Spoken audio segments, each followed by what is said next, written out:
Olá pessoal, tudo bem? Faremos uma aula de biologia para vocês do A Prova Natal.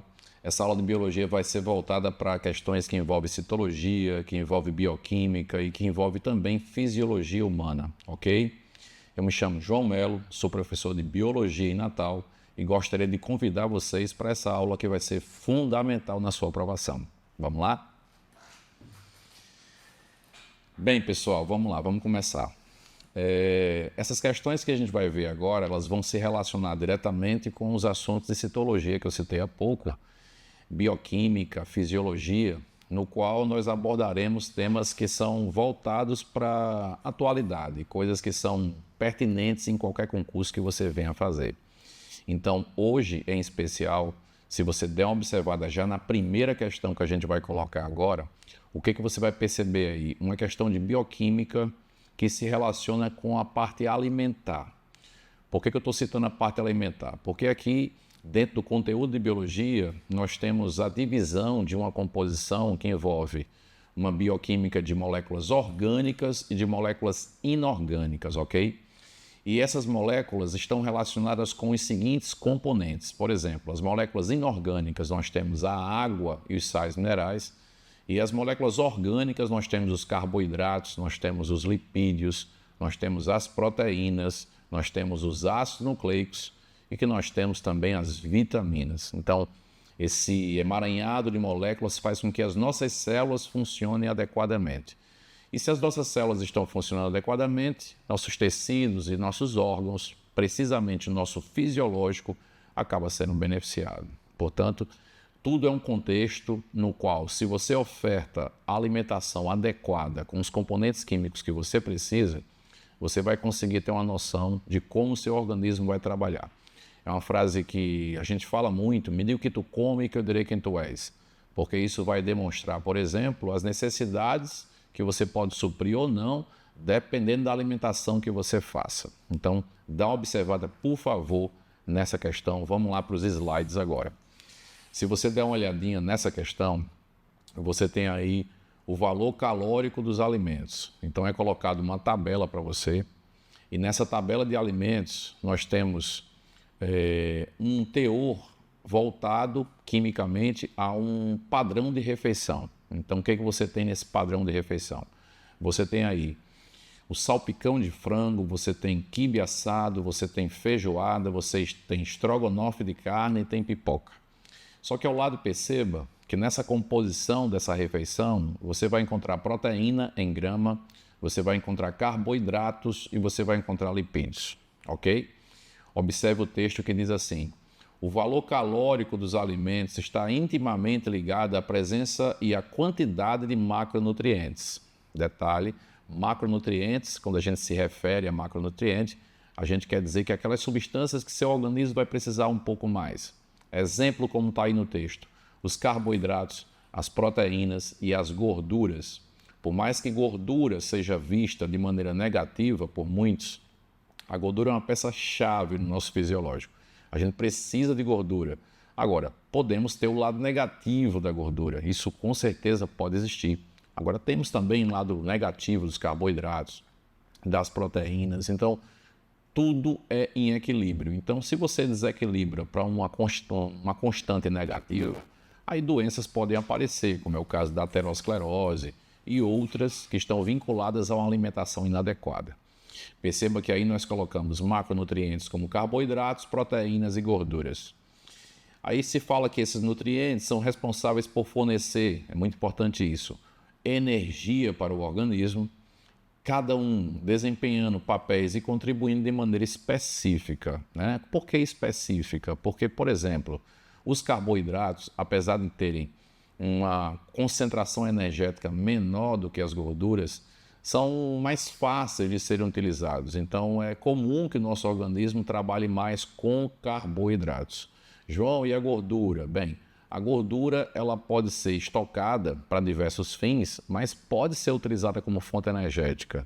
Agora, para utilizar ela como fonte energética, não é só você utilizar suas enzimas para fazer isso. Você tem que contribuir, por exemplo, com a atividade física, porque você estimula uma beta-oxidação dessa gordura e facilita uma rota metabólica para você conseguir energia na forma de ATP. Não que energia seja ATP, mas o ATP é uma molécula que contém energia e que você utiliza no seu dia a dia celular, ok? Aí nesse caso aí você tem a seguir o quadro que é colocado com a distribuição dos carboidratos, proteínas e gorduras em diferentes tipos de refeições. Só que observa um detalhe muito importante. Existe um valor calórico em quilocaloria-grama que é apresentado na questão. Esse valor quilocaloria-grama é proteína valendo 4, carboidrato valendo 4 e lipídio valendo 9. Então o que vai acontecer aí na parada? Você tem que entender que foi dado um quadro em que você tem uma composição de alguns tipos de refeições, como eu citei antes. Salpicão de frango, quibe assado, feijoada, estrogonofe de carne e pipoca. Só que os valores que estão sendo colocados de proteína, carboidratos e lipídios variam em relação à alimentação. E aí o que a questão quer? Vamos ver aí no próximo slide. Diz assim, de acordo com as informações nutricionais apresentadas no quadro, a refeição que apresenta maior conteúdo calórico. Aí você diz, João, se eu já soubesse previamente, dava para fazer? Não. Por que não dava para fazer? Porque o quadro é que vai determinar se você vai acertar a questão ou não. Porque o quadro tem valores, certo? Vou dar um exemplo. Vamos ver aí no próximo slide. O que você tem no próximo slide? Você tem a tabelinha recortada. E o que foi que eu fiz? Botei os valores pré-estabelecidos para a gente fazer o cálculo. Então, se a composição de alguns alimentos, como é o caso do salpicão, foi dado para a gente que proteína é 14, carboidrato é 5 e lipídio é 8. E nos dados que foram apresentados, nós tínhamos como valor proteína 4, carboidrato 4 e lipídio 9. Olha que o lipídio é bem alto, 9. A gente multiplica esse valor, certo? O que foi dado com o percentual citado nos dados. Então, se nós temos no salpicão 14 de proteína, a gente vai multiplicar por 4, como está sendo aí sinalizado, o que dá 56. 56 de proteína em relação à grama. Em carboidratos foi dado 5 na tabela. Então, como o valor apresentado dos dados foi 4, eu vou multiplicar 5 por 4, tenho 20. Agora veja o de lipídios. O número foi 9. Nesse caso, apresentado no quadro foi 8. Então, você multiplica 8 por 9, dá 72. Qual o resultado final do salpicão de frango em relação à quilocaloria? 148, certo? O que ele quer na questão? Aquele que tem o maior valor energético, maior quilocaloria. Então, a gente vai buscar, dentre todas as alimentações, aquela que nos dá essa condição para chegar a essa conclusão. Veja o quadro 2, por favor, o segundo tipo de refeição. O segundo tipo de refeição é o quibe assado. Então, no quibe assado, o que você tem? Foi dado 15 de proteína, foi dado 13 de carboidrato e foi dado 3 de lipídios, ok? Como já tínhamos pré-estabelecido, carboidrato e proteína vale 4, lipídio vale 9. Então, o que você vai ter aí? 15 vezes 4, 20, valor de proteína. 13 vezes 4, 52, valor de carboidratos. E 3 vezes 9 seria 27, o número de lipídios. Na soma, 139, ou seja, salpicão de frango tem mais valor energético que o quibe assado. Fechou? Como ele quer o mais energético, até agora, na questão, o salpicão de frango. Veja a próxima tabelinha. Na próxima você tem feijoada. Na feijoada você tem aquela mesma referência, proteína valendo 4, carboidrato valendo 4, lipídio valendo 9. Foi dado na tabela que na feijoada você tem 9, né? Então, se o dado é valor de 4, multiplica por 4, dá 36. A mesma coisa com carboidratos. Foi dado 12, multiplica por 4, dá 48. E na mesma referência, os lipídios, que foi dado 7, multiplica por 9, tem 63. Somou 147, ou seja, a feijoada também é inferior em relação à quilocaloria do que o salpicão, beleza? Próximo quadro, dá uma olhadinha, estrogonofe de carne. Estrogonofe de carne foi dado os valores 15, 3 e 11. Seguindo a regrinha colocada, proteína valendo 4, carboidrato valendo 4, lipídio valendo 9, multiplica 15 por 4 nas proteínas dá 60, 3 por 4 dá 12 em carboidratos, 11 por 9, você tem 99 de lipídio. Somou 171. Disparou. Então, se você comparar, fizer uma comparação entre salpicão de frango, quibe assado, feijoada, não vai chegar bem pertinho do estrogonofe, nesse caso aí, que tem 171 de quilocaloria. Fechou? Aí vamos para o próximo quadro. O próximo quadro é pipoca para fechar, que se você perceber, o valor energético é bem baixo. Você vai ter aí 2 apenas de proteína, né? Multiplicou por 4 dá 8. 23 na tabela dado, multiplicou por 4 dá 92. E apenas 1 de lipídio, bem baixo de gordura.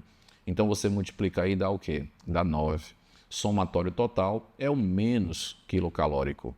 Então, para a questão ficou bem facinho agora, pessoal. Tinha que fazer essa artimanha dos valores e você vai ver no próximo slide que realmente o que apresenta-se como sendo aquele mais calórico vai ser o estrogonofe de carne. Portanto, se você der uma olhadinha aí na resposta, a resposta da questão é estrogonofe de carne. Repetindo, de acordo no próximo quadro, né, que você tem aí a resposta. Dá uma olhadinha nesse próximo slide. Pronto. De acordo com as informações nutricionais apresentadas no quadro, a refeição que apresenta maior conteúdo calórico é o estrogonofe de carne. Então, voltando aqui em mim agora, presta atenção na minha fala, certo? O que nós temos aqui? É muito importante que você entenda as funções relacionadas com cada um desses componentes bioquímicos. Foi apresentado uma relação na questão número 1 que vincula-se ao fator energético. Então, o que você tem é o valor de energia relacionado a cada um dos componentes. Agora, o que eu citei no início? Energia é viabilizador de atividade metabólica, no sentido de que seu organismo depende disso. Nós temos um fenômeno fisiológico chamado homeostasia. O que significa isso? A capacidade do organismo se manter como? Em equilíbrio. Mas a gente sabe que esse equilíbrio é dinâmico. E esse equilíbrio, por ser dinâmico, a gente pode acelerar, a gente pode retardar. E o que a gente tem que fazer, no máximo que pode, é manter esse equilíbrio. Exemplo, basta você comer. Ah, João Melo, comi pela manhã uma grande concentração de carboidratos. Sua taxa de glicose vai subir. Então, se tua taxa de glicose vai subir, desequilibrou. Normal. O que você faz? Estimula, através do sistema nervoso, teu pâncreas. Teu pâncreas, numa célula chamada beta, vai produzir insulina. A insulina é lançada na corrente sanguínea e vai estimular suas células a absorver esse excesso de glicose para 2 coisas acontecerem. 1, estocar, armazenar na forma de glicogênio no fígado e nos músculos. 2, utilizar a energia já para ganhar essa energia e capacitar suas células a aproveitar essa energia, tá? João, quando é que dá problema? Bem, dá problema quando você mantém um quadro de hiperglicemia e hiperglicemia constantemente alto e faz seu organismo trabalhar muito na produção de insulina. Isso pode gerar problemas, porque se você tem um consumo, por exemplo, excessivo de carboidratos, você conhece muito bem isso, há uma tendência do nosso organismo estocar, consumir, mas também transformar essa molécula. Então você pode fazer um carboidrato viabilizar a formação de quê? De lipídios. Então, se você já produz lipídios, e é natural que a gente produza lipídios, quando você consome lipídio e ainda transforma carboidrato em gordura, isso é péssimo para o organismo. E olha que eu não estou me referindo a obesos. Eu estou me referindo a um corpo fisiológico, independente de você ser gordo, estar num padrão adequado ou estar magro demais. Todos nós temos que manter um padrão alimentar para que a gente não tenha os problemas que não se dão apenas no fisiológico de apresentação, e sim o fisiológico interno. Sabe aquela história? Aquela história do sujeito achar que é magro e pode tudo? Isso não é tão legal por qual motivo? Porque você pode estar ofertando aqueles componentes que não são interessantes, seu organismo faz uma metabolização, você não tem tendência a engordar, e quem vai engordar, na real, são seus órgãos, tipo fígado, coração, estômago. Isso é péssimo fisiologicamente, talvez não de imediato, mas com o tempo os problemas vão acontecer. Isso eu me refiro a diabetes, eu me refiro a problemas com pressão arterial, que independem de processos vinculados à obesidade. Sei que na obesidade as chances são maiores, isso é real e concreto. Também acho que você já sabe disso, mas compreenda que num todo Qualquer organismo humano tem que manter um padrão. E se você foge do padrão, as sequelas virão, seja cedo ou seja tarde, uma hora chega a conta. E isso pode refletir, por exemplo, no descontrole glicêmico do organismo, que é péssimo, porque você vai ter que monitorar, vai ter que medicar, talvez você precise de um medicamento para poder sua insulina ser reconhecida, talvez seja necessário um medicamento, porque nem produzir mais insulina talvez você não produza. Eu estou falando de diabetes mesmo, tipo 1 e tipo 2, que faz com que o cara se torne dependente de medicamento. Da mesma forma, o controle da pressão arterial. Então, volta a perguntinha, me diga o que tu comes ou afirmação. Me diga o que tu comes que eu direi quem tu és e direi provavelmente quais são os problemas que poderão acontecer ou não. Então, esse assunto é fundamental que você estude.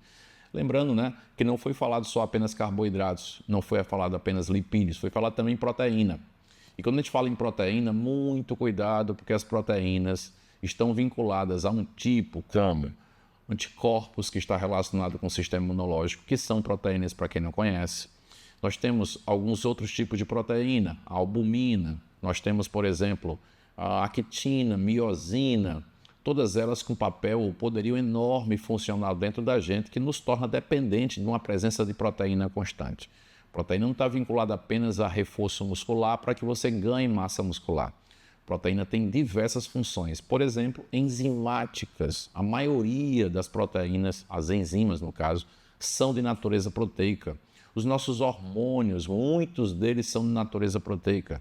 A gente precisa de um cardápio alimentar à base de aminoácidos que formam as proteínas. Exemplo, nós produzimos 12 tipos de aminoácidos, mas falta no nosso cardápio alimentar, não pela falta de busca, mas porque a gente não produz, são os aminoácidos essenciais, faltam 8, cara. Então, se faltam 8 aminoácidos, você tem que buscar onde? Na alimentação. E isso vai capacitar seu organismo a ter uma funcionalidade adequada. Fechou? Vamos para a questão de número 2 agora. Vamos lá? Nessa questão número 2 nós temos, do ponto de vista fisiológico, anticorpos. Olha aí os anticorpos. São moléculas proteicas produzidas e secretadas por células do sistema imune dos mamíferos, ou de mamíferos, conhecidos como linfócitos B. Volta aqui em mim, por favor, para a gente fazer um comentário bem rápido. Preste atenção nessa informação que eu vou dar agora. Os anticorpos são imunoglobulinas. Eu acho que você já ouviu falar em IgA, IgG, IgE, IgM. Todas essas letrinhas, siglas, são imunoglobulinas. Fechou? Mas, popularmente, eu vou dizer que saiu até já do popular. É comum que a gente use anticorpos. Os anticorpos são imunoglobulinas de natureza proteica e que têm finalidade de lhe defender numa imunização, o que a gente vai chamar de imunização adaptativa. O que significa isso? Aquela que seu organismo, através de células específicas, reconhece o corpo estranho, cria células de memória para que você possa combater esse cara de maneira específica, tá certo? Então, anticorpos faz parte do nosso sistema de defesa. Sistema de defesa, o que significa essa fala um pouco acentuada por mim? Não temos apenas a imunização adaptativa na produção de anticorpos, a gente tem uma série de formas de defesa. Inclusive, na atualidade, nós temos uma busca pelo conhecimento do sistema imunológico, certo? Por que eu estou colocando isso? Porque, vou dar um exemplo bem específico, nós estamos perdendo a guerra das superbactérias. Como assim? Nós temos um tratamento que é feito para bactérias que é base de antibióticos. Então, essa lutinha homem-bactéria vem de muito tempo. Até que na década de 20 do século passado, nós tivemos a possibilidade de criar o primeiro medicamento, que foi a penicilina. Né? Quem fez isso foi o Alexander Fleming. Esse cara conseguiu fazer com que houvesse a produção do primeiro antibiótico. Massa, um detalhezinho que numa outra aula a gente pode esclarecer para vocês. Mas ao longo desse tempo, as bactérias sofreram mutações. O mau uso de medicamento, de antibiótico, contribuiu para a seleção de bactérias mais resistentes. Então, o que está acontecendo hoje? Superbactérias, sem antibiótico para poder combater. Então, existe uma probabilidade no futuro, não posso falar próximo, mas talvez um futuro um pouco mais distante, da gente perder tanto essa guerra que talvez seja o principal motivo da morte da população no futuro, seja por infecções bacterianas. Então, todos os nossos estudos hoje estão voltados não para a criação só de novos medicamentos, mas também com a possibilidade de uma resposta imunológica mais adequada. E a engenharia genética está aí para contribuir. Não é à toa que o Nobel de Medicina de 2025 foi dado a um grupo de biólogos que trabalhou exatamente o quê? Sistema imunológico. Então, esse é um tema, eu vou repetir, que qualquer concurso que você fizer vai aparecer. Motivo: a produção de anticorpos é referência hoje num critério de defesa que é considerado espetacular, que está vinculado, inclusive, ao processo de vacinação, porque a vacinação é um processo em que você informa sobre o antígeno, sobre o patógeno.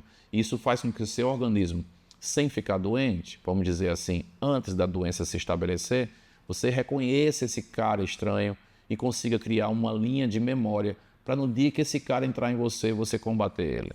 Tudo bem? As formas de vacina, como é que atua o anticorpo, a gente vai ver em outra aula. Nesse momento, a gente vai trabalhar no conhecimento dessa ação proteica. Então, volta na questão aí para a gente analisar o que ela quer. Observa.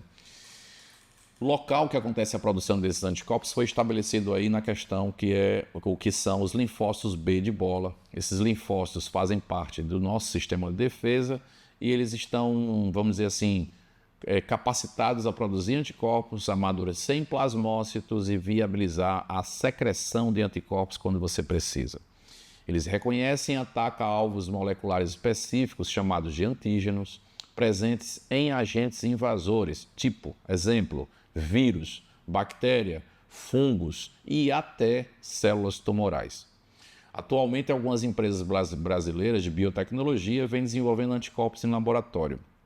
Um dos primeiros produtos é a utilização para detecção precoce da ferrugem asiática da soja, doença causada pelo fungo aí citado, capaz de dizimar plantações. Há ainda a produção de kits para fins de pesquisa e diagnóstico de antígenos específicos de interesse para a saúde pública, como, por exemplo, hepatite A, hepatite B e hepatite C, além da leptospirose e febre amarela. Lembrando que as hepatites, elas estão vinculadas a uma carga viral, a uma ação viral. A leptospirose é uma bactéria que causa a chamada leptospira, né? Eu acho que você deve recordar, ela está vinculada a rato, né? Porque o rato, ele urina, e se houver um acúmulo de água, você entrando em contato com essa água, isso acontece muito em enchentes, você tem contato com essa bactéria e acaba pegando essa doença chamada leptospirose, que pode, inclusive, progredir e até matar o indivíduo que a pega, certo? Às vezes não, porque às vezes a resposta do organismo é boa. E tem a febre amarela, que é uma doença que está vinculada a uma ação viral, né? Transmitida inclusive por mosquitos. Na área selvagem, o hemagogos, os sabetes, são mosquitos que transmitem febre amarela. Em área urbana, é o mosquito Aedes aegypti, mas não acontece isso, por exemplo, no nosso país, desde a década de 50. Ah, João, mas houve um surto de febre amarela há pouco tempo atrás. Houve um surtozinho de febre amarela. Mas isso aconteceu devido ao desmatamento que o homem acabou viabilizando e ele entrando em contato com os mosquitos selvagens, os hemagogos, que tinham o vírus e as pessoas acabaram sendo infectadas. Lembro que na febre amarela existe vacinação, ok?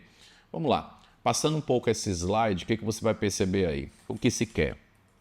O desenvolvimento de anticorpos específicos por empresas de biotecnologia será benéfico para a saúde pública porque proporcionará. Vamos lá. Primeiro, antes da gente chegar ao veredito da questão, vamos só organizar como a gente faz essa divisão do sistema imunológico.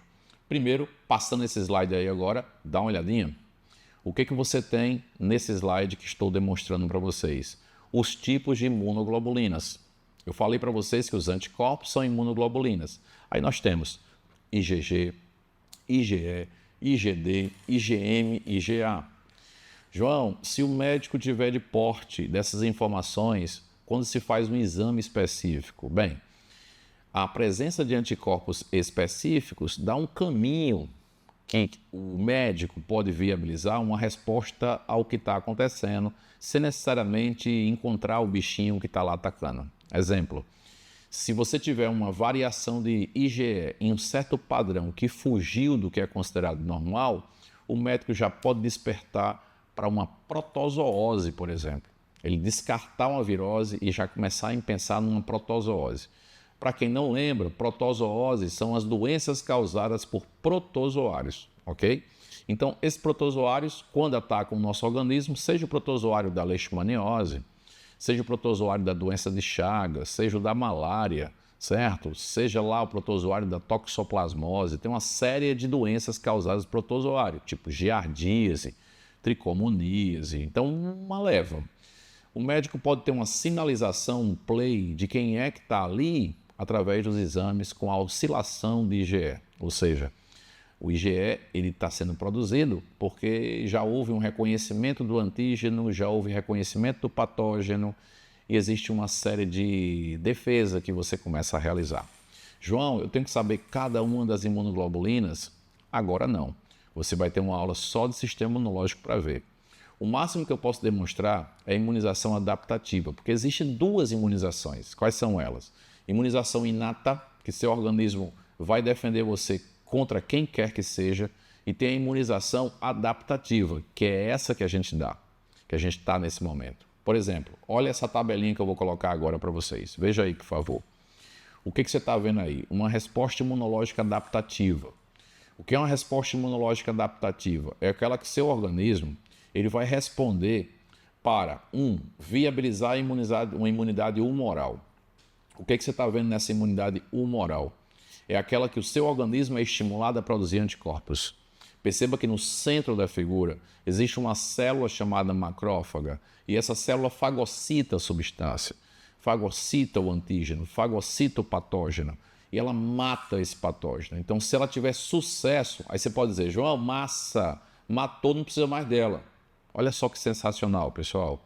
Ela mata e apresenta, ela torna-se capaz de apresentar esse componente estranho para as células linfócitos T auxiliares. O que essas linfócitos T fazem? Reconhecem esse corpo estranho e cria memória sobre ele, para na hora que este infeliz entrar no seu organismo novamente, haja uma resposta humoral ou celular. O que significa isso? Ele pode potencializar os linfócitos B a produzirem anticorpos.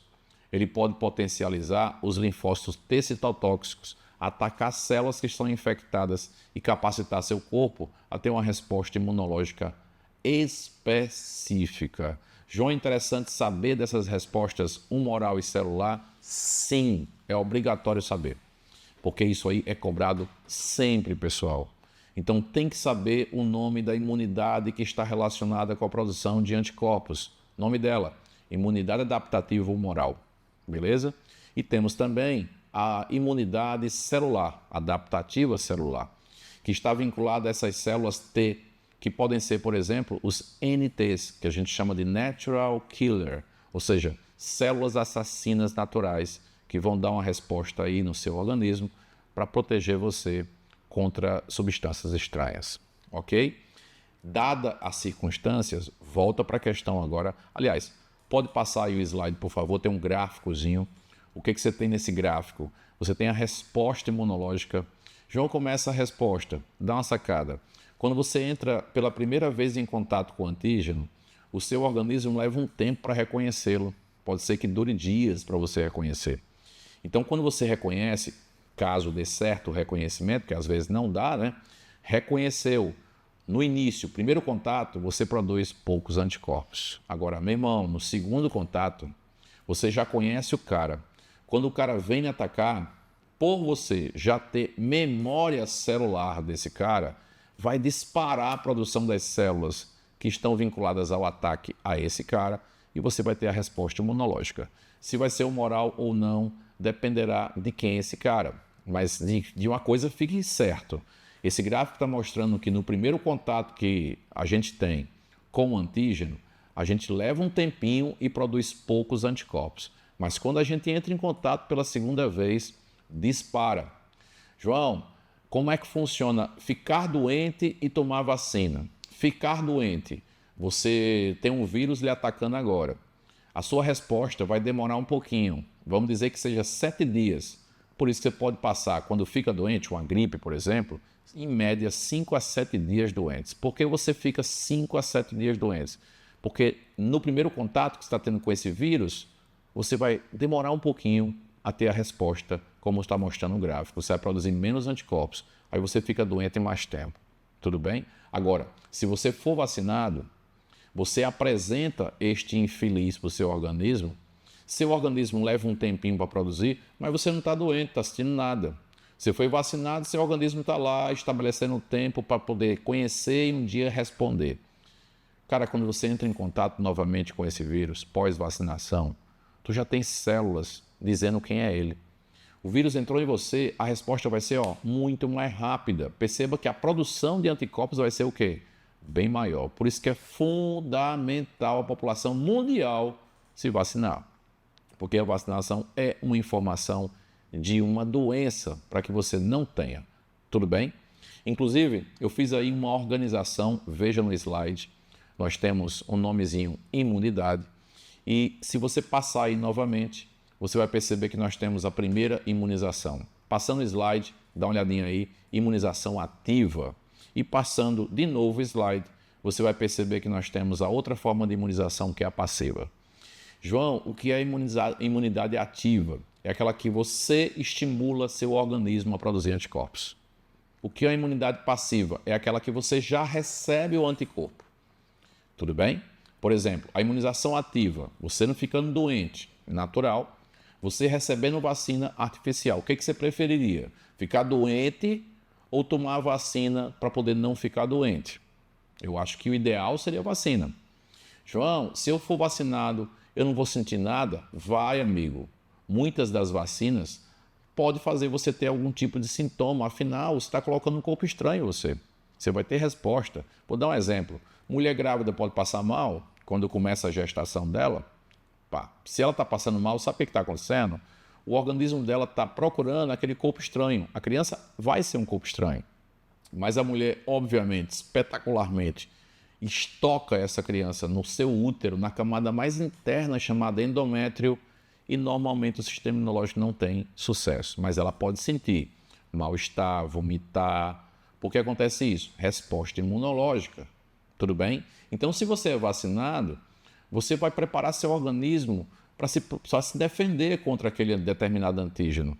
Mas, quer queira ou não, quando você bota o antígeno no cara, pode ser que exista uma resposta imunológica, pode ser que você tenha febre, pode ser que você tenha dores musculares, mas é uma resposta imunológica que vai ser bem diferente de você ficar doente.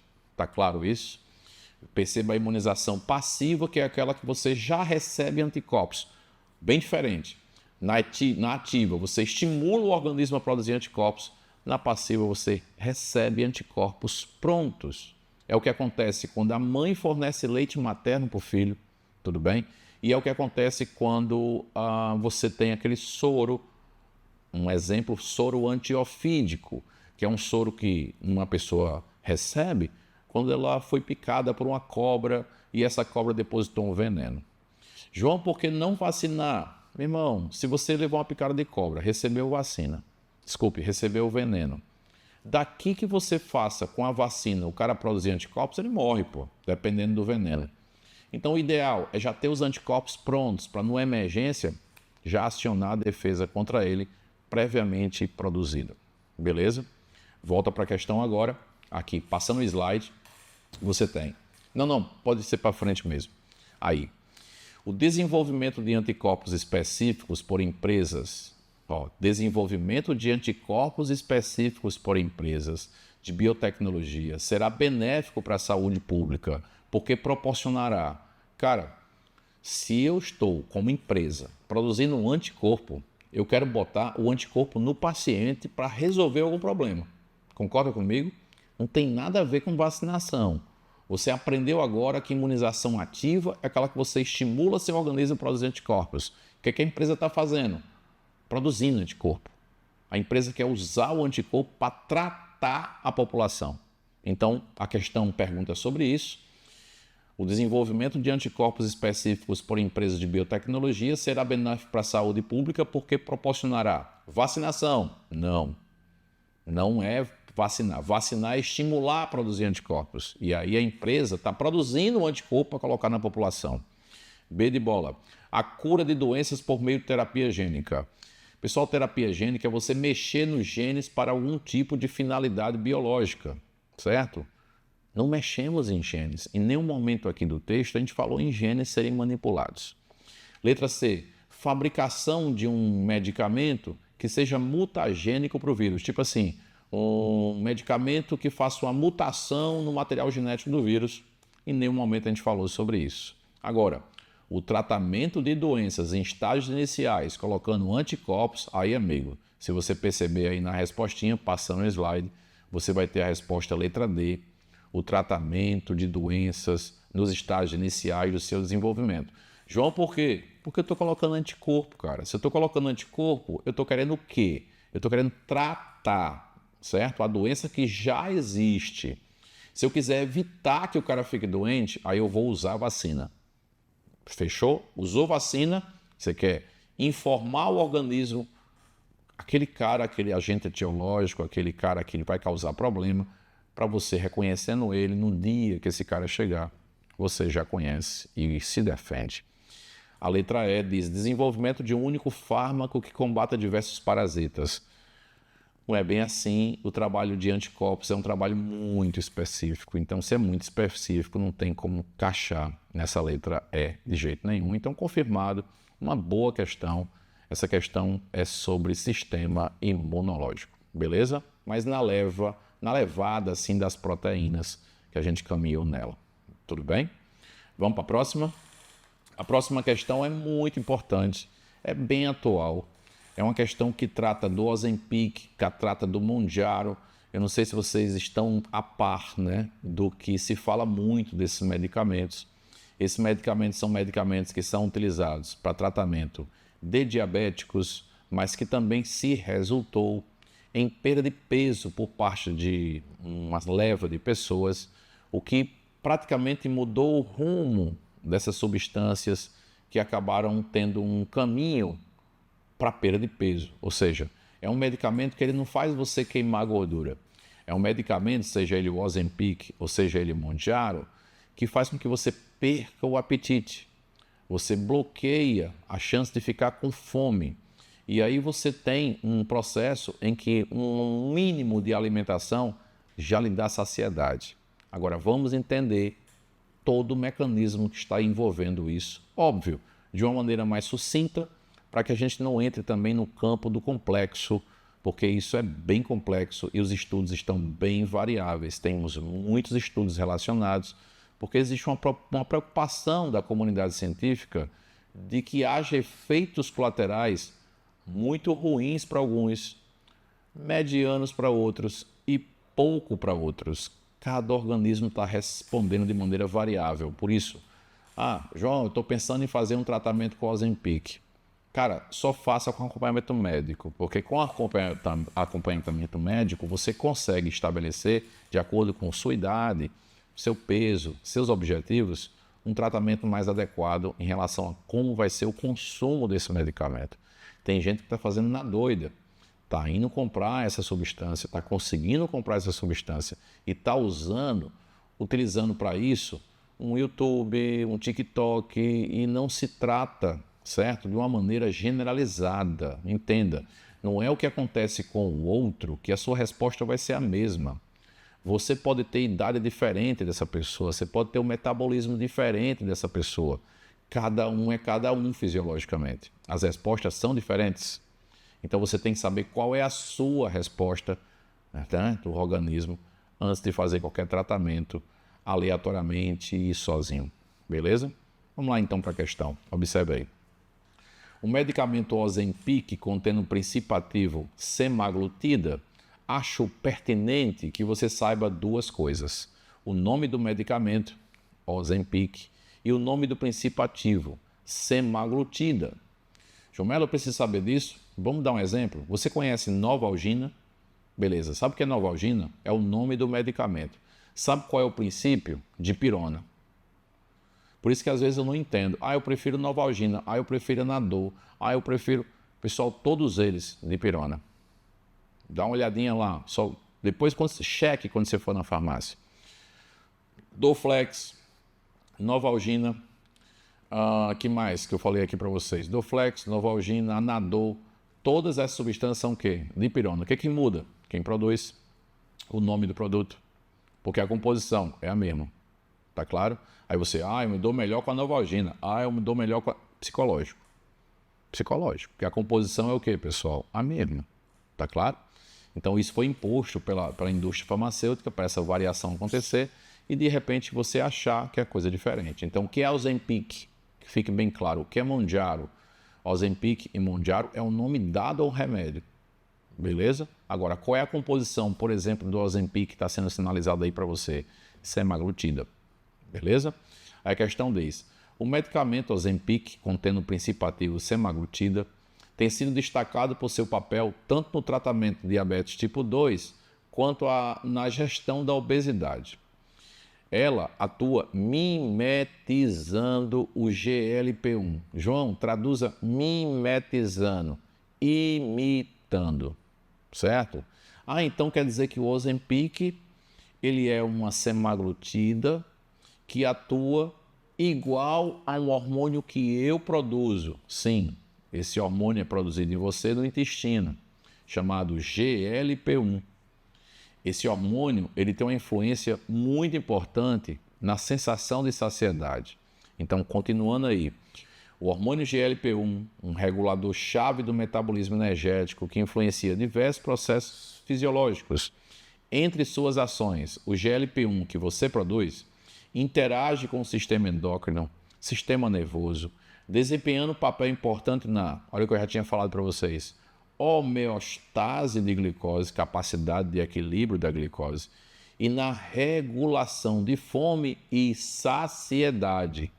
Espera aí, João. Então, quando eu estou comendo, eu estou com muita vontade de comer, chega uma hora que eu, não quero mais comer, cheguei a estar com saciedade. Quando isso acontecer com você, foi a GLP-1 que foi liberada. O seu sistema nervoso estimulou a liberação por parte do intestino para que ela faça você ter a sensação de saciedade. A não ser que você seja aquela pessoa, de repente, que o que vai estabelecer o fim, a saciedade ou a não vontade mais de comer, seja quando o prato estiver limpo. Aí a gente sabe que é um condicionamento alimentar.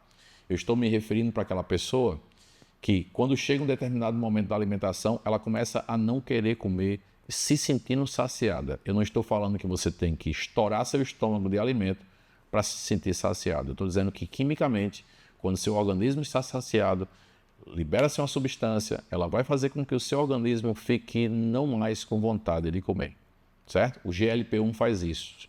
Ele estabelece um limite até quando você pode comer e lhe dá uma sensação de saciedade muito mais intensa. E aí perceba aí, essa multifuncionalidade sugere uma abordagem terapêutica que vai além do controle glicêmico, alcançando aspectos centrais do metabolismo energético. Vamos passando aí o slide para você dar uma olhadinha. O que eu coloquei nesse slide? O Ozempic. O Ozempic está vinculado à semaglutida, está vinculado a diabetes tipo 2. João, o que é diabetes tipo 2? É aquela que você produz a insulina, tá? Mas essa insulina, ela não tem os receptores funcionando muito bem. Esses receptores celulares acabam ficando resistentes à insulina. Aí, por causa disso, seu açúcar não vai entrar nas células, começa um conjunto de sintomatizações que vai debilitar, que vai levar à doença. Talvez o cara tenha dificuldade de cicatrização, regeneração e acabe até perdendo membros. E até algo mais grave, ficar cego, ter problemas cardíacos, hepáticos. Então, diabetes não é brincadeira quando não tratada, certo? Lembrando que a diabetes tipo 1 é diferente dessa, porque a diabetes tipo 1 você não produz anticorpos. Ou se produz, não produz insulina, ou produz menos insulina. Então, diabetes tipo 1, vou repetir, o cara tem dificuldade na produção de insulina, ou não produz insulina. Diabetes tipo 2, o cara produz insulina, normal, mas o receptor da insulina não funciona muito bem. Isso pode ser adquirido ao longo da vida ou você tem informação genética para acontecer isso. Beleza? Passando aí, lembre que eu coloquei aí perda de peso, né? Está associado. Passei agora e coloquei o nome do princípio. Veja aí no próximo slide. Semaglutida. A semaglutida, ela não está vinculada só ao Ozempic, tá, pessoal? Ela está associada ao Wegovy, está associada a Rybelsus e ao que eu falei, Ozempic. Então, por exemplo, existem pessoas que não tomam Ozempic, tomam o Wegovy. Tem gente que não toma o Ozempic, toma o Rybelsus, tudo bem? E aí vai depender dos objetivos. O Ozempic está vinculado a diabetes, mas começou a ser usado no tratamento de pessoas que querem perder peso, porque até então era usado o Wegovy. Fechou? Passando aí agora, por favor, veja o mecanismo de GLP-1. O que você está vendo nessa figurinha aí? Tem um rapaz comendo, aí tem um efeito da incretina. João, o que significa isso? Bem, se você perceber, a pessoa está comendo, existe um lance da saciedade, do apetite. Isso faz com que seu organismo, que esteja no final ou esteja na alimentação, caso já esteja e seja o momento ideal, seu intestino libera o GLP-1 e esse GLP-1 estimula seu organismo a ter respostas, como, por exemplo, liberar a insulina, que é glicose dependente, e reduzir a liberação de glucagon, que é um hormônio de efeito contrário. Se a insulina, na hiperglicemia, faz sua taxa de açúcar diminuir porque estimula a absorção, o glucagon é liberado na hora que sua taxa de glicose cai muito no sangue. Aí você estimula o glucagon para viabilizar nas suas células uma quebra do glicogênio, que é a nossa reserva, para poder liberar a glicose e você ganhar como fonte de energia. Agora, não esquecer, a questão não tem como objetivo aqui falar sobre diabetes tipo 1 e tipo 2. O principal objetivo é falar que o Ozempic imita o GLP-1. O que significa imitar o GLP-1? Vamos repetir. Quem lhe dá a sensação de saciedade, quem lhe dá a condição de entendimento. Por exemplo, nós falamos há pouco tempo atrás que ele promove a regulação da fome e da saciedade. Quem lhe dá regulação da fome e saciedade? GLP-1. João tem outra aí embaixo, GIP. Realmente GIP também faz isso, tudo bem? Mas o Ozempic trabalha imitando o GLP-1. Agora, dá uma sacada, passa aí por favor. Mounjaro. Pessoal, o Mounjaro ele está associado a imitar, mimetizar duas substâncias que o nosso organismo produz, o GLP-1 e o GIP. Se você disser, João, então o Mounjaro ele vai além, vai além. Se o Ozempic imita o papel do GLP-1, o Mounjaro ele faz o papel de duas substâncias que faz você ter saciedade, que faz você não ter mais vontade de comer, que é o GLP-1 e o GIP. Então, vejam só o Mounjaro, passando aí, por favor, o que você tem nessa informação. O Mounjaro é um medicamento que tem como princípio ativo a tirzepatida, Então, se você tem no Ozempic, certo? A semaglutida, no Mounjaro você tem em princípio ativo a tirzepatida. Por que eu quero que você tenha cuidado? Porque em concursos, tirzepatida pode ser usado e não o nome do Mounjaro. É a mesma coisa que eu dissesse, vamos falar sobre dipirona. Pô, dipirona é a composição, por exemplo, da Novalgina, do Anadol, como eu falei há pouco tempo atrás. Essa aí é a composição do Mounjaro. O Mounjaro, na verdade, é o quê? É a tirzepatida. O que esse Mounjaro faz, pessoal? Ele imita, ele faz o papel, ele potencializa dois hormônios que nós produzimos para nos dar saciedade, para que a gente se sinta satisfeito com a alimentação.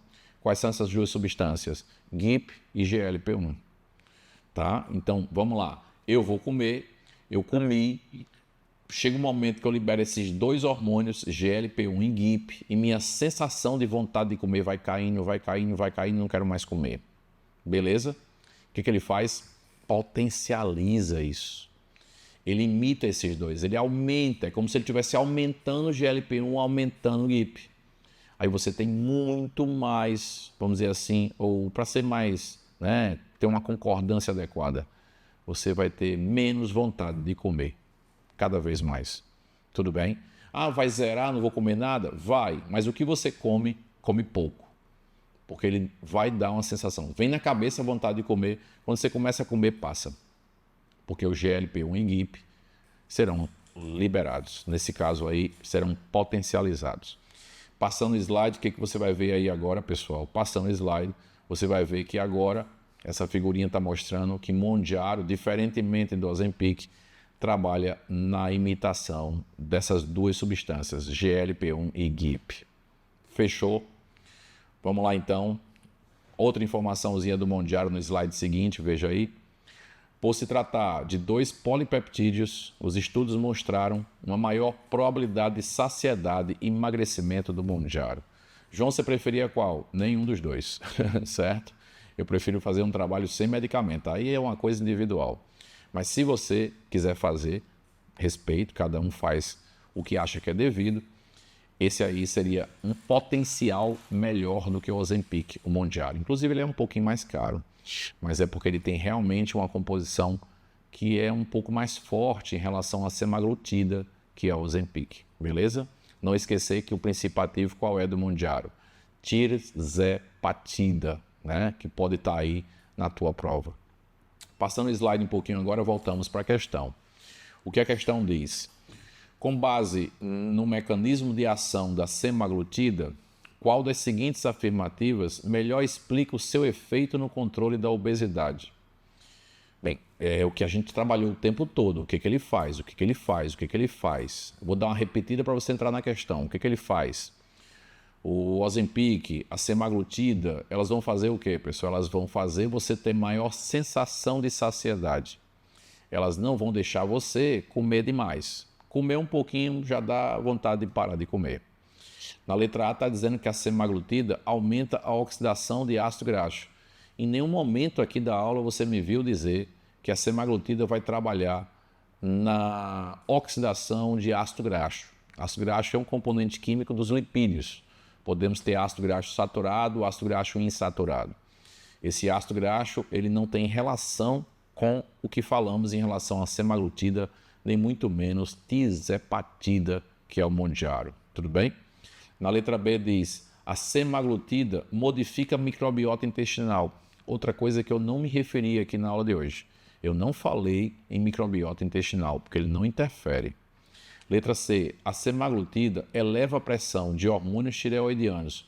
Outro assunto que eu também não falei, esse distrator aí está bem acentuado. Não tem relação do semaglutida, a tirzepatida com hormônios da tireoide.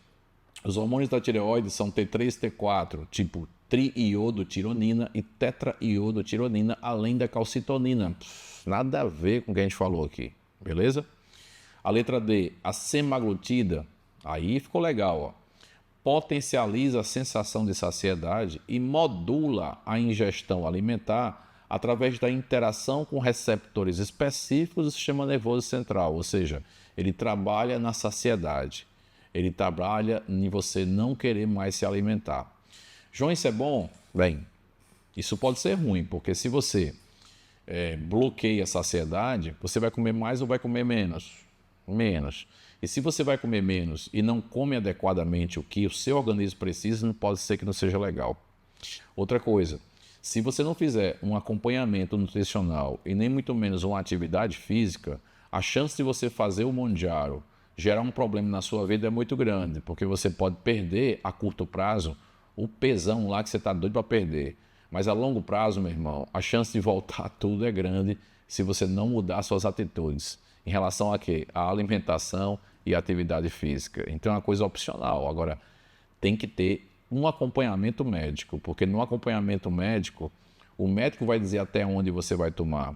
O nutricionista vai direcionar a alimentação, né? O educador físico vai te ajudar a fazer uma atividade em que você se adapte ao menos com um volume muscular, um percentual de gordura adequado para a sua vida, para você não ter problemas com saúde, beleza? Então pode botar aí, pessoal, a letra D, pode passar aí o slide, seria a questãozinha o quê? A questãozinha correta já de cara, porque a letra E está dizendo a semaglutida inibe a ação da amilase pancreática, nada a ver. A amilase pancreática é uma enzima que trabalha na digestão de amido. produzida no pâncreas atuando no intestino delgado. Então, não tem nenhuma relação com o conteúdo. Beleza? Fechou então essa questão. Vamos para a próxima. Observe aí, por favor, agora a questão número 4. Essa questão número 4 entra mais agora na razão da prática biotecnológica.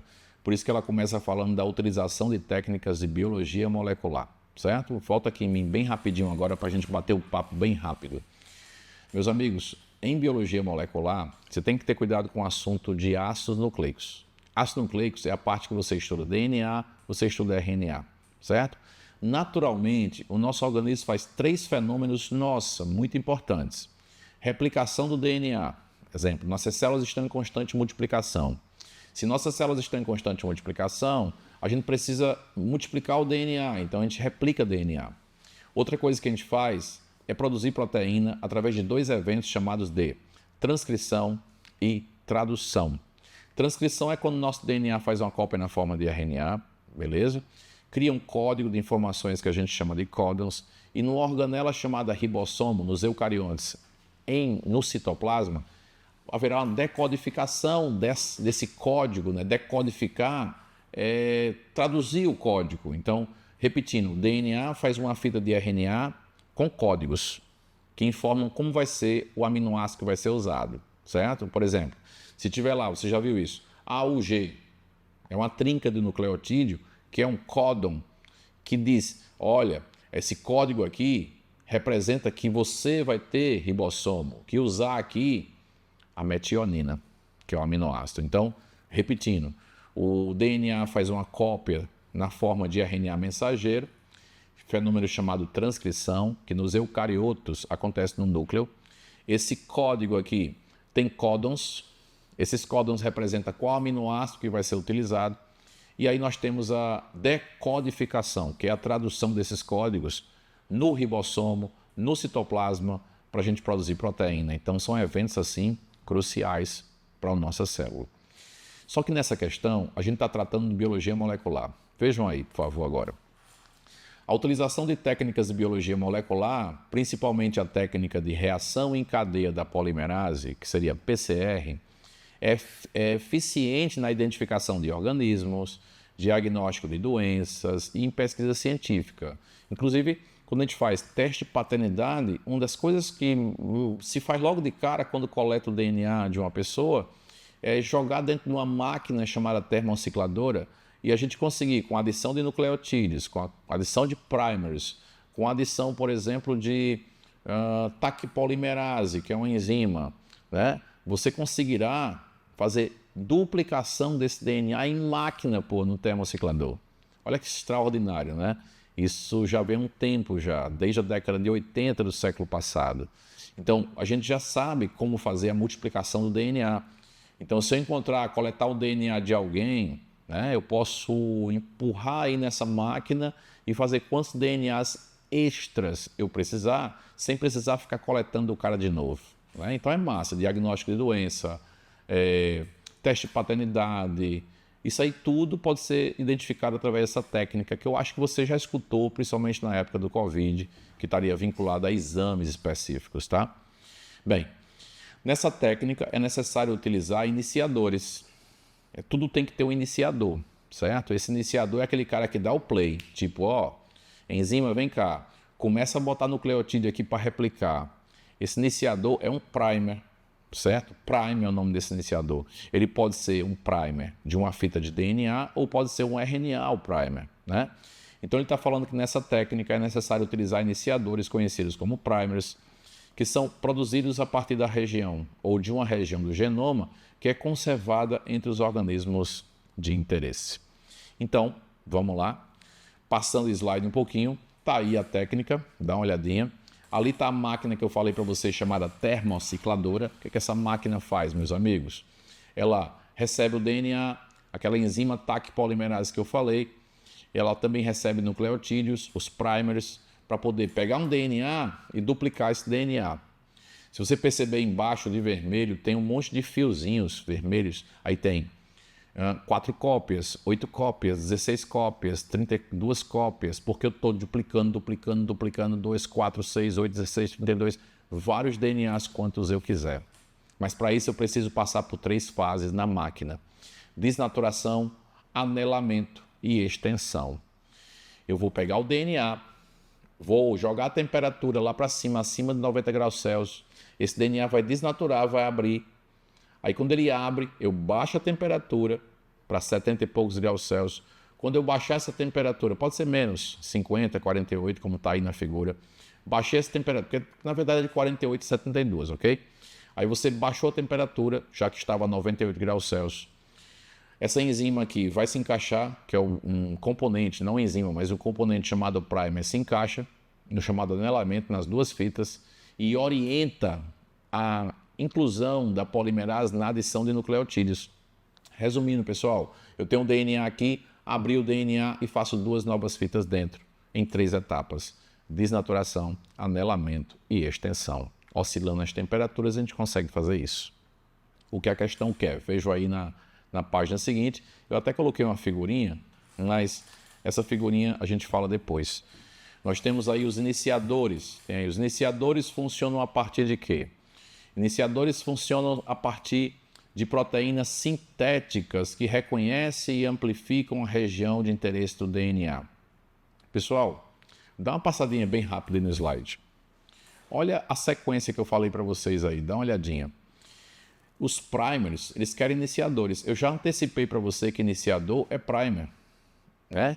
Então, os primers são moléculas, os fragmentos de DNA de fita simples, que vão se ligar de forma complementar à região de interesse do DNA molde, para que eles viabilizem a ação de uma enzima chamada DNA polimerase, que vai ser responsável por sintetizar a fita complementar a partir de um alongamento da cadeia. Então, dessa forma, os primers atuam direcionando e amplificando a região específica na técnica de PCR. Volta o slide para mim, por favor. Ao voltar o slide para mim, o que você tem como alternativas? Vamos lá.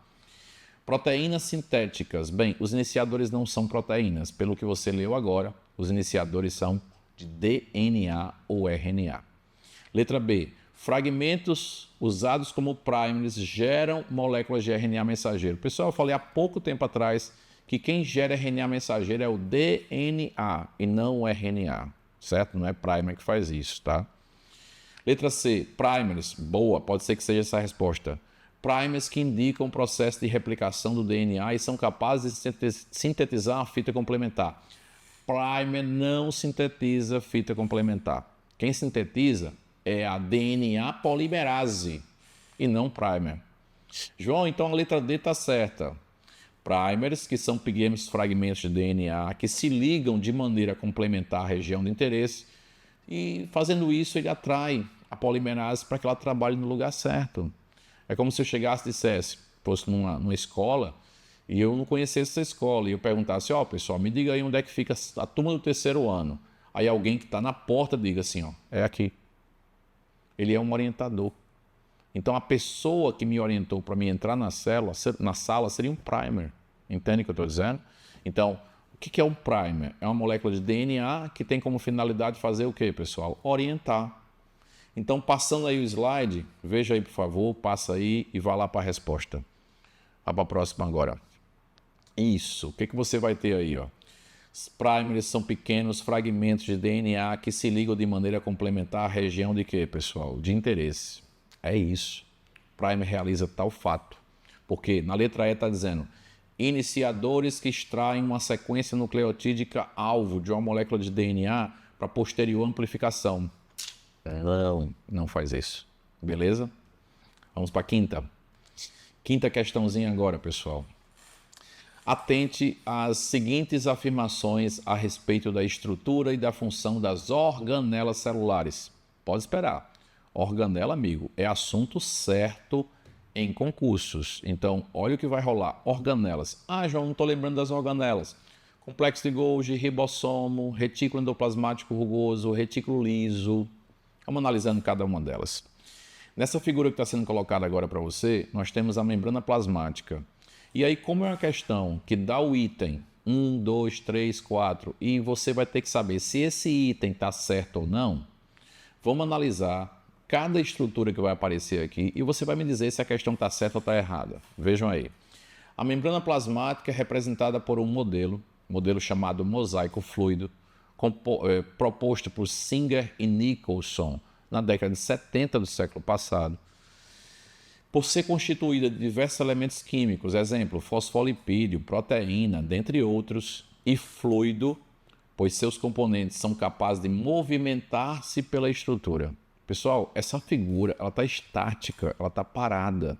Essa membrana não é assim, ela tem fluidez. Por isso que os caras, Singer e Nicholson, lá na década de 70, eles falaram modelo mosaico fluido, porque ela tem capacidade de viabilizar a movimentação. Pode passar aí, meu amigo, a resposta está certinha.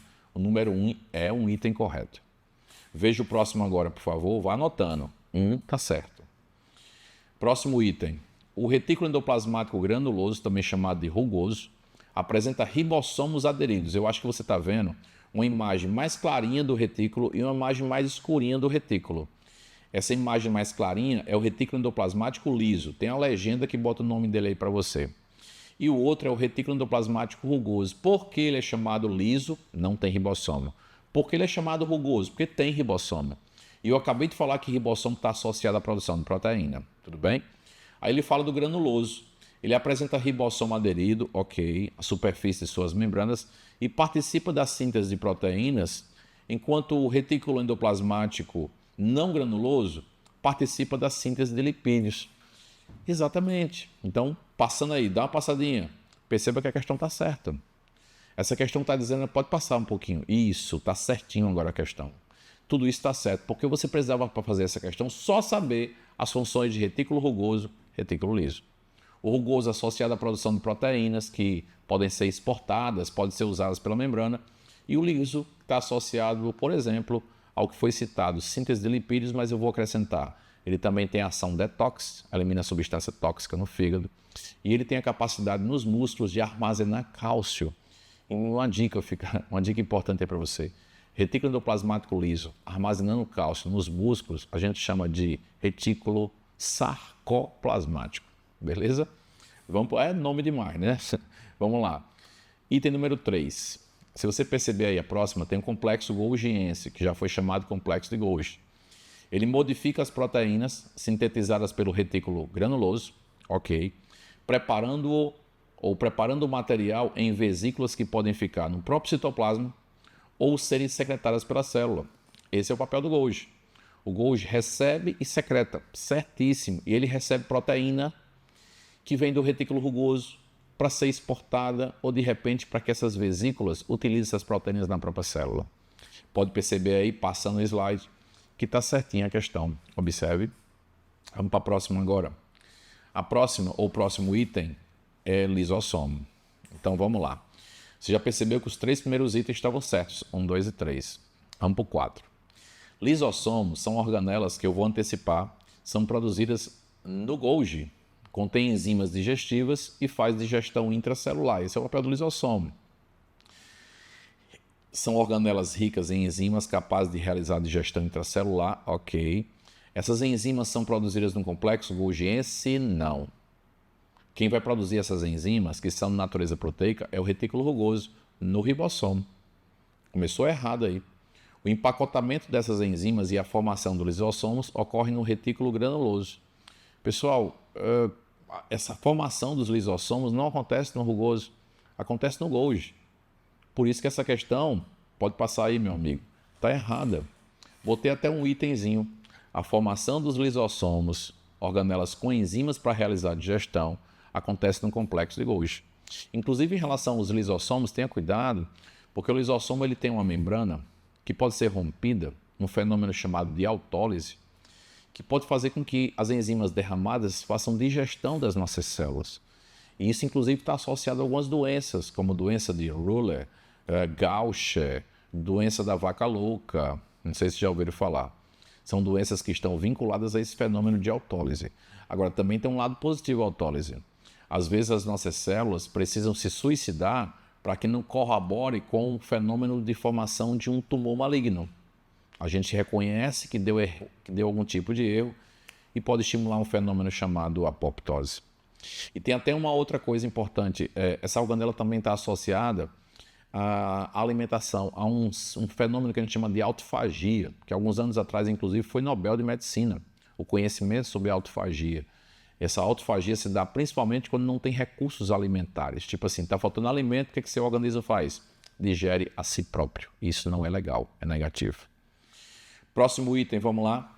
Os peroxissomos ocorrem em células, vamos lá, ocorrem em plantas, em fungos e de protistas, desdobram lipídios em açúcares. Pessoal, peroxissomo não desdobra lipídio em açúcar.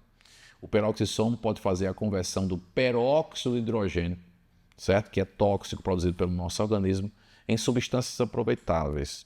O glioxissomo é que faz isso. Então, nessa alternativa, as funções estão trocadas. Quem tem a responsabilidade de degradar água oxigenada em hidrogênio e oxigênio? Peroxissomo. Quem tem a responsabilidade de degradar lipídio ou desdobrar lipídio em açúcar? Glioxissomos. Então, passando o item aí, também está errada. Repetindo, peroxissomos são encontrados em células eucarióticas e degradam lipídios e proteínas. Glioxissomos convertem ácidos graxos em quê, pessoal? Em açúcares. Passando para frente um pouquinho, a resposta seria qual aí, portanto? Seria a letra, pode passar aí, por favor. Veja aí a respostinha. Pronto. Pode passar a respostinha agora. Resposta certa foi o item qual, pessoal? O item C, 1, 2 e 3 estão corretas. Então a gente fica por aqui. Voltamos numa nova oportunidade para fazer mais questões de biologia. E a gente está aqui para ajudar você na sua aprovação. O Aprova Natal veio aí para ficar e para fazer você conseguir sua aprovação. Então, um grande abraço, espero que vocês estejam bem e voltamos numa nova oportunidade.